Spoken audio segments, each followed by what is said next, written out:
یو مسله ده چې ډېره زیاته عام شوې ده په نوجوان کې هغې دا ویښته شاته وتړي او پوني ورته واچوي او بیا پکې مونځ هم کوي دغه پوني اچول که مونځ کې وي که د مونځ نه بار وي دا صحیح نه ده دا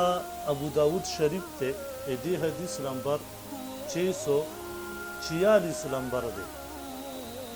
ابو رافع رضی الله تعالی عنہ حسن ابن علی رضی الله تعالی عنہ وکړ چې هغه د خپل ویښته مبارک داسې تړلی وي شاته په یو کپړې سره او راغونجي کړي وي نو ابو رافع رضی الله تعالی عنہ راغی واغه غونجې قلو کړه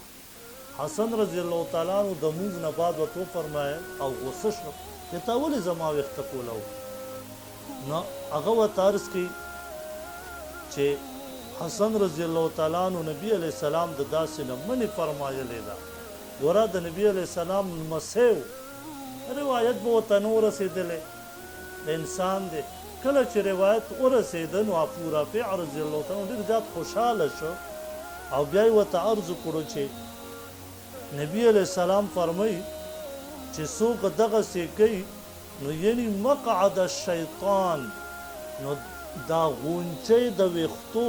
دا شیطان ځان ته جوړه کړې د پشان د بالغ دا په هغې باندې کوي او په بل روایت کې راځي د عبدالله بن عباس رضی الله تعالی عنہ نه 647 نمبر روایت دی وی څوک چې دغسې مونځ کوي او شاته غونجې تړلې وي په پونې سره یا په بل شي سره دا ویښتې تړلې وي سړي نو فرمایي وي دا داسې دی چې ګویا د لاسونه ملا نه شاته تړلي یو مونځ کوي نو مونږ چې سوچ وکړو دومره سخت روایاتو کې منې راغلی ده الله پاک دې مونږ او تاسو ته بچ کړي والله دې زموږ نوجوان کې